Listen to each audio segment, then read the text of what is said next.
So after Silverstone threw up one of the greatest races of the century, F1 headed to the Belgian Grand Prix, ready for another round of McLaren domination.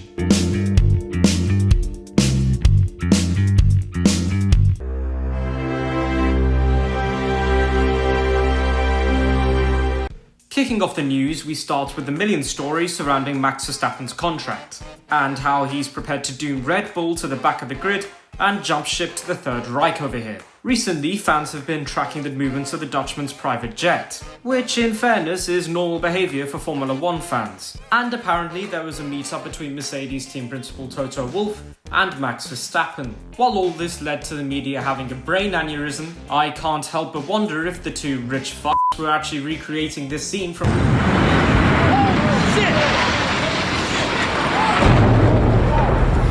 Or maybe a Coldplay repeat, I don't know. Also in the news was Angry Ginge. The Screaming Tomato was arrested on the Friday of the British Grand Prix for apparent damage to a classic F1 car. Although if it was this one, I wouldn't blame him. Police assuming that Ginge must have seen Onana in the car, and therefore smashed that bastard to pieces until it was carbon fibre powder. In a turn of events, it actually wasn't him. The real culprit being this cunt. So to the individuals that chose to arrest him, go to Specsavers, you fucking idiots. Spa would mark the first race since 2005 that Christian Horner would not be attending a Grand Prix, leaving Jerry Halliwell's spice bitch to send as many creative WhatsApps in peace. Meanwhile, the drivers were going around doing interviews as if Horner had been flung off the top of the Milton Keynes factory and pissed on by the Red Bull upper management.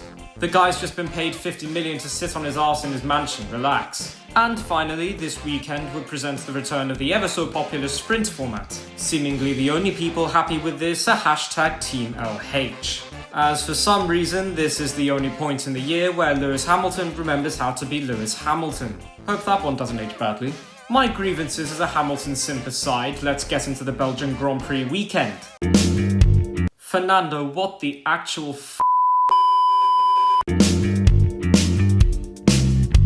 I'd rather not cover the only practice session of the weekend, but to sum it up, McLaren destroyed everyone despite Norris's rehearsal for his qualifying bottle, Colapinto demonstrated his vision was about as sentient as Christian Horner's career, and Ferrari somehow managed to introduce upgrades that sent both drivers a second off the pace. Now while I go off to cry in a dark room, let's get into qualifying for the sprint race. Toto Wolff is apparently interested in selling Kimi Antonelli to the baguette factory, forcing the young Italian to watch his back. Though I'm not sure quite this literally as he spread gravel all over the circuit, and proceeded to qualify at the back of the grid. Also, here's Lewis Hamilton forgetting to hashtag bless his Ferrari, exiting sprint qualifying downstage left, along with Hülkenberg, Albon, Colapinto and Antonelli. And now I'm going to ram my head into the nearest concrete wall. Normal order would be restored in SQ2. And by that I mean Verstappen went into another fucking dimension, and Lance Stroll was slowest and 4/10 off Fernando. Tory bastard George Russell was knocked out in 13th, and emulating every great champion in the sport, blamed it completely on the car. With the other teams sniffing glue, the shootout for pole will be between Max and the two McLarens, provided Norris doesn't fuck all up. Which is exactly what he did as Verstappen and Piastri relegated him to third. Immediately, French reliability would fuck Pierre Gasly in the arse, as his Alpine pissed itself in the garage. The 19 remaining cars would line up on the grid, and Verstappen would shoot off into the lead. Norris would bottle P3 to Leclerc, as per, and Lewis Hamilton would emulate his teammate. Oh, never mind, he's still behind a Sauber. Lap 4 and Lando Norris finally decided to be competent and overtook Leclerc, leaving the Ferrari to sink like a stone. At the back of the grid, Hamilton got past the Sauber,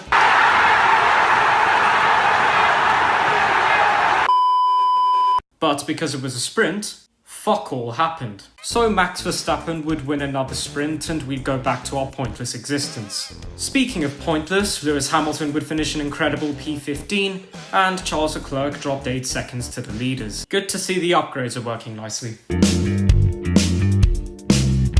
Impressively, Lance Stroll fucked up before he even got out onto the circuit.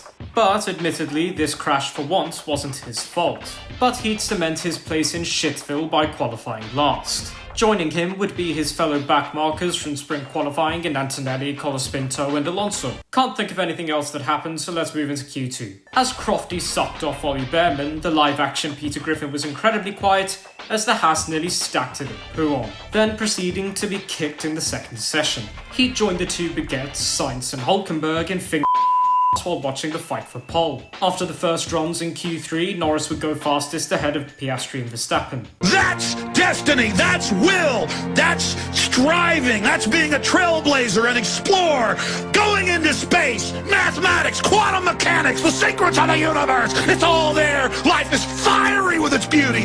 It's incredible detail. Tuning into it, they want to shatter your mind. With Yuki Tsunoda up in P6, only a second behind Verstappen. We're actually taking that as a win now. So all we had to do was sit back and watch Norris fuck it all up, which he would attempt to do. Good thing everyone else around him ruined their laps as well. I'm going to make the wise decision to mute Twitter. I imagine Team LH are accusing Eau Rouge of racism, and the Lando stands are going to be gloating as if Norris isn't going to be P6 by turn 2. Shout out though to Alex Albon for beating the Tory bastard in his Mercedes, Leclerc for dragging that shit heap to P3, and to Red Bull for doing their best to make the vein in Max Verstappen's forehead explode.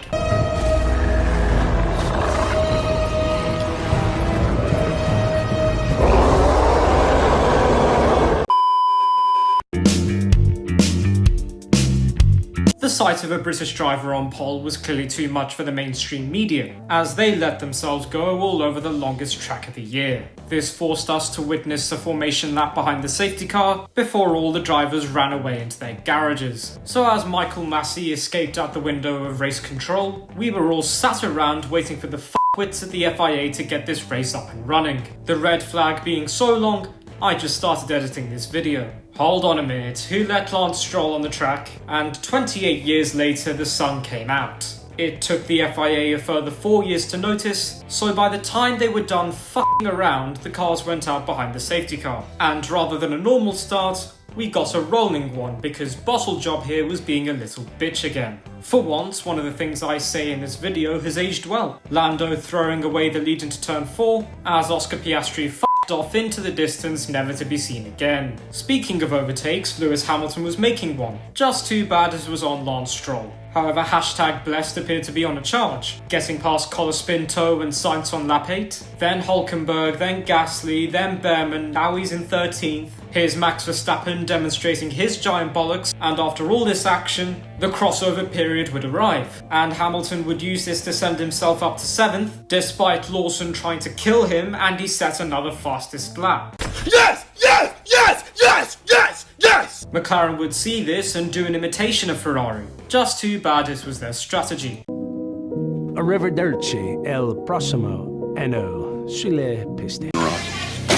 Get out! As for some reason, Norris was put on the hards. Back in the midfield, Hulkenberg spawned in the points yet again, and Lance Stroll shattered the very fabric of reality by making an overtake.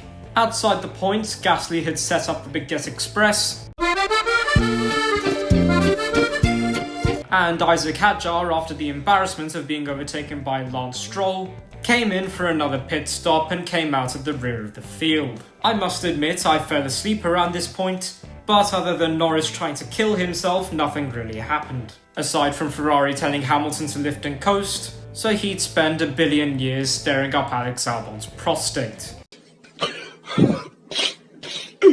After 12,000 years, Oscar Piastri would see the checkered flag and extend his championship lead to 16 points. Norris could have given us a fight for the win, but remember this is also Lando Norris. So we're now over halfway through the 2025 season. So what are my thoughts? Well, firstly, Ferrari have given me every possible emotion that a human can experience. Norris has demonstrated exactly what a strong championship contender doesn't look like. And according to Jos Verstappen, Christian Horner's been spotted fiddling with Max Verstappen's rear end. Charles Leclerc is preparing to dive off the top of the nearest cliff he can find. And Oscar Piastri's repurposed his McLaren into a Japanese aircraft to launch an airstrike on FIA headquarters.